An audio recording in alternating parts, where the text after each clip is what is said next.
อาหารเสาร์พี่น้อยนี่แหละอยู่บ้านห้องแถวพี่น้อยหาเงินหาค่ำไปไกลพี่น้อยนี่อาหารพี่กินแต่ปลาปองกับหมี่แล้วก็ไข่พี่น้อยหนักจนสิเป็นหมี่จนสิเป็นไข่แล้วก็จนสิเป็นปลาปองพี่น้อยนี่แหละปลากระป๋องกับสองปองพี่น้อย6 คนกินพี่นี่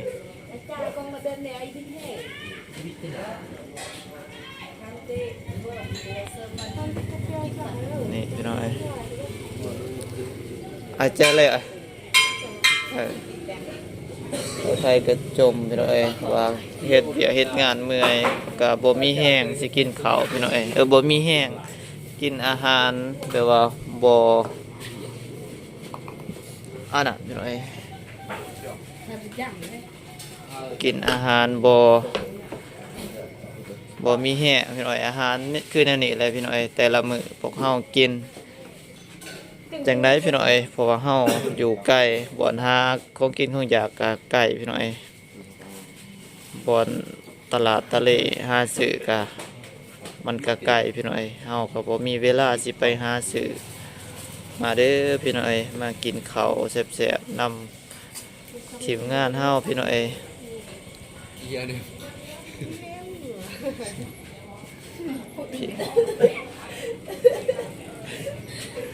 จ้องกินพี่น้อยสบายดีพี่น้องเมื่อสักครู่ทุกคนเด้อครับพี่น้อยยินดีต้อนรับเข้าสู่ซองหอยบาลาใส่พี่น้อยวันนี้สิมาแกะของกินพี่น้อยกำลังจะได้กินข้าวกินน้ำนะครับทุกคนได้ปลากับปองมาพี่น้อยเอาไปเลยหาอยู่50พี่น้อยซื้อปลากับปองพี่น้อยปอง110,000ทำเข้าไปเดี๋ยวกินข้าวกินน้ำก็ไปเฮ็ดเวียกพี่น้อยกันไม่มีอะไรแต่ละมื้อก็อาหารเก่าอาหารเดิมพี่น้อยมีปลากระป๋องนะครับมีพี่น้อยไข่นะพี่น้องกินแต่ละมื้อพี่น้อย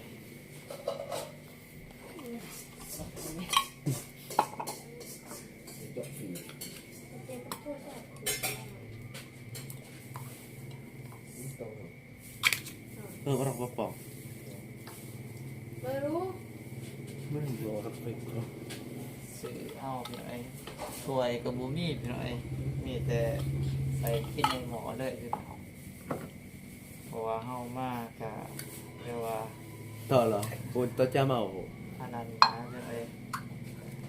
เส้นหมูท่านพี่น้อยครับก็ถือคนก็สวยบัดเนี่ยสิตักต้องกินกับบุมี่ใครแต่ว่ามีหม้อแดงมันมันเยอะมากเลยอันนี้มีหม้อแดงคือสิตักใส่ยังกินต้นนั้นเลยเมาเต้าเลยเมา3 กระป๋องที่ไหน3 ป๋องคนกินหน่อย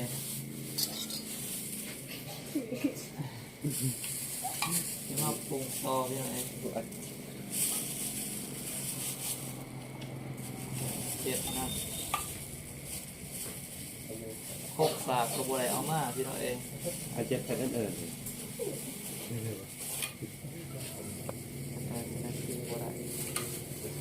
ตู้เบลล์จาสิ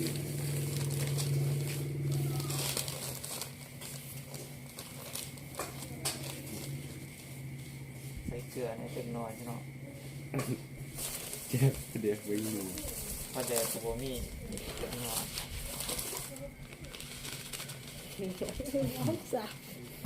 เป็นเซฟปลากระป๋องคนที่เอา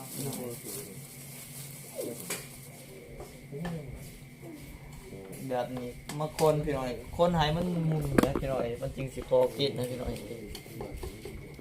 ถ้าโบมุนปันได้นี่มันก็พอกินนะพี่หน่อยพอได้อุ่นท้องตอนโบว่าตอนเที่ยงจะได้ยังกินอีกถามส้มเลยชีวิตของพักพี่หน่อยมอง เอามาเฮ็ดเกี๊ยวไก่พี่น้อยแต่ละมื้อบ่ได้หาอยู่หากินพี่น้อยบ่หากินหาอยากบ่ก็ยากเลยพี่น้อยก็ได้ใส่แต่เงินมาซื้อพี่น้อยก็เงินก็แต่ละคนไปสิเบิดเลยพี่น้อยบ่ฮู้ว่าสิได้ติดหนี้อันนั้นพี่น้อยติดหนี้เจ้าของหาทางขาหรือว่าหารเซเว่นก็มีหารเดียวพี่น้อยที่กินก็หารน้อยๆนะพี่น้อยเครื่องขายของกินของอยากมันก็บ่มีหลายอันหลายแนวแล้วพี่น้อยส่วนหลายก็มีแต่ปลากระป๋องแล้วก็มีแล้วก็ไข่อันนั้นพี่น้อยพอเฮาซื้อได้แน่พี่น้อยราคาก็พอฟังแน่พี่น้อยถ้าว่าราคาแพงๆประเภทสีนหมูต่างๆนี่น่าจะแพงเฮาก็เครื่องกระปุกครบอะไรพี่น้อยเป็นมีเป็นฝาเฮาก็บ่มีแล้วก็ถ้าว่าสิซื้อแนวแพงๆเฮาก็บ่มีเงินอะไรพี่น้อยประหยัดงบแน่พี่น้องเพราะว่าเฮาเฮ็ดเวียกก็หาก็สิได้หามื้อนี้ถามซบไปแต่ว่ารู้สึกว่ามาซำได้10ปลายกว่ามื้ออะไรพี่น้อยเฮ็ดเวียกสิ3-4มื้อผ่านไปพี่น้อยรู้สึกว่าเฮ็ดเวียกนี่โดนเลยพี่น้อยเพราะว่าเฮาบ่ค่อยได้มาเฮ็ดเวียกคือแนวนี้แหละพี่น้อยมาทุกข์มายากอะไรว่าซั่นซะถามซบไหมมากินน้ำกันมันนี่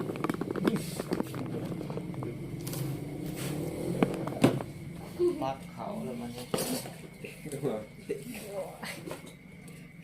จ้องบ่ตื่น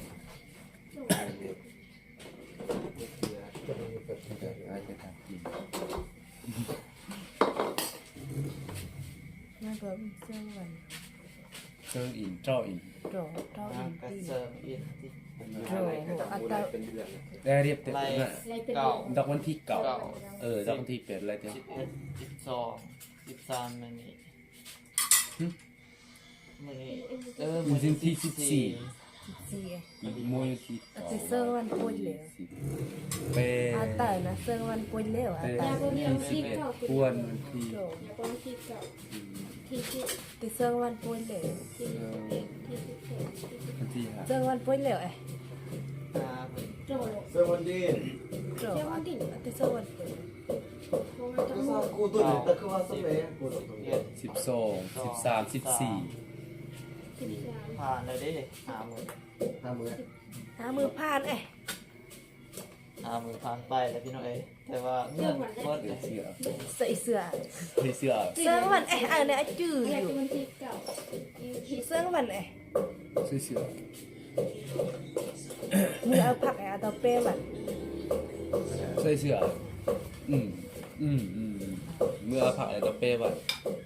เอาบางไอ้ดีเลย ตัวแอคเจ้าที่ทำตัวไหนที่ ออกเขาสุกคนใดอดซากินเลย เราประทานกินเลยเราเอิ้นกันเนี่ยสบาย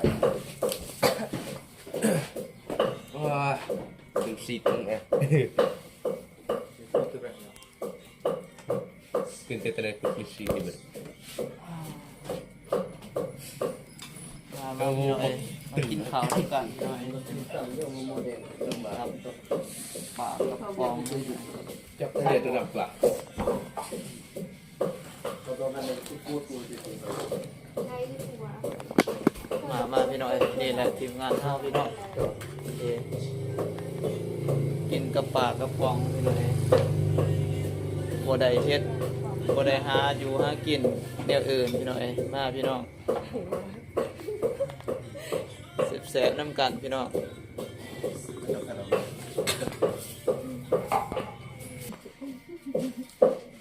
ม่หันหรอกจ้ะ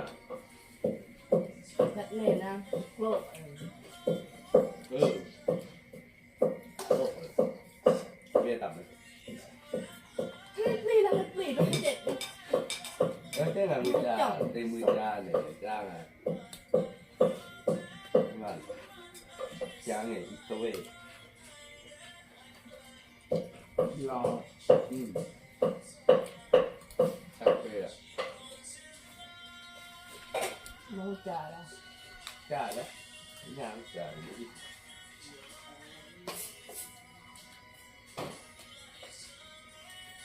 ผมไปเรียกอาคารขนม นี่อยากจะท ผมเลย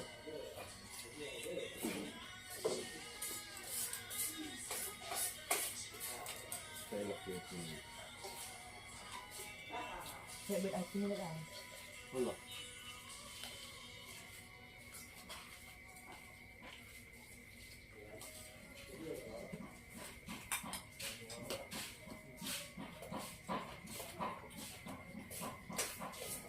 จับตัว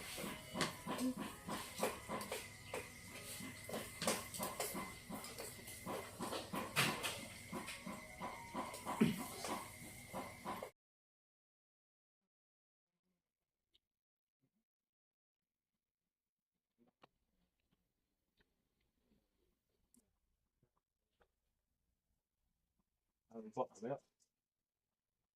เป็น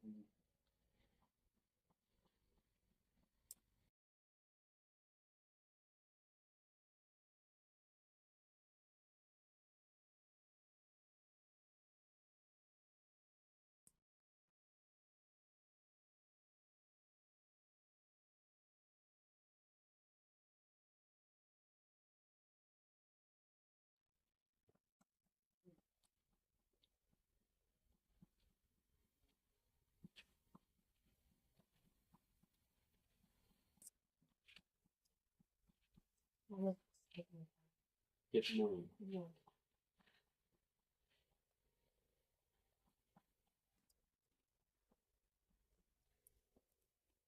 ไม่รู้ดิเยี่ยมไม่ได้ตัดตึ้งเอ๊ะ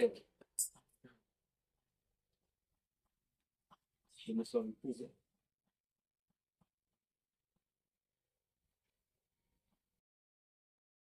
บอกแค่ได้ครับ ยอมหรอก ที่แยกแต่ก็ มันชวนยังไงเราต้องเอา เพลงอยู่ต้นเพียรบ่อย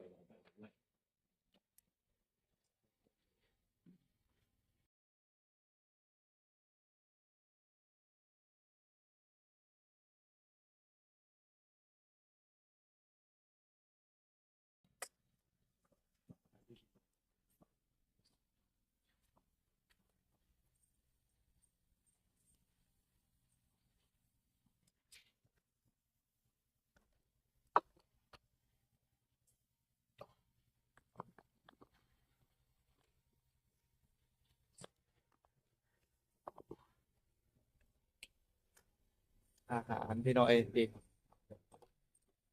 จนบ่เห็นตามสมองมุนบ่เห็นตอนพี่น้อย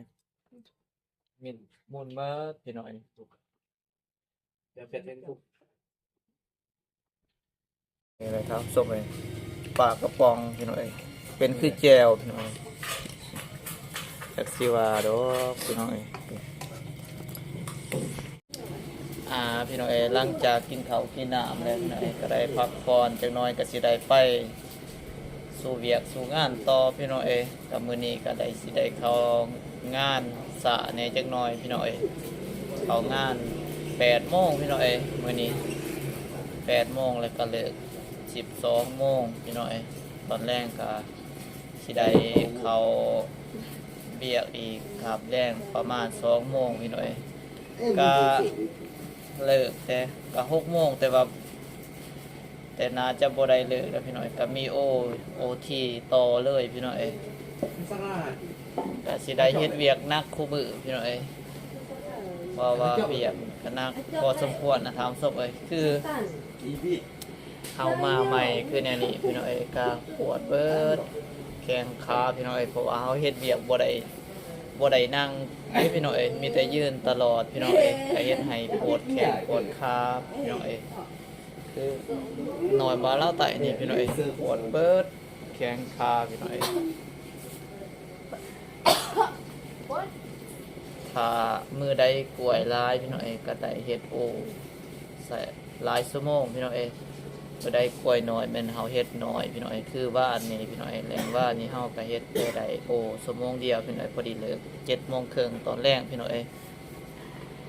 พี่น้อยสำหรับคลิปนี้ก็ขออวยใส่ให้พ่อเด้อพี่น้อยผู้ติดตามรับชมคลิป2หน่อยบาลาวใต้พี่น้อยก็ขออวยใส่ให้พ่อจงมีสุขภาพเข้มแข็งแข็งแรงเด้อครับพี่น้อย ประสบผลสำเร็จในหน้าที่การงานเมื่อสุขูสุขคนพี่น้องเอ้ยคลิปหน้าพบพอกันไหมพี่น้องเอ้ยสำหรับคลิปนี้สบายดีพี่น้อง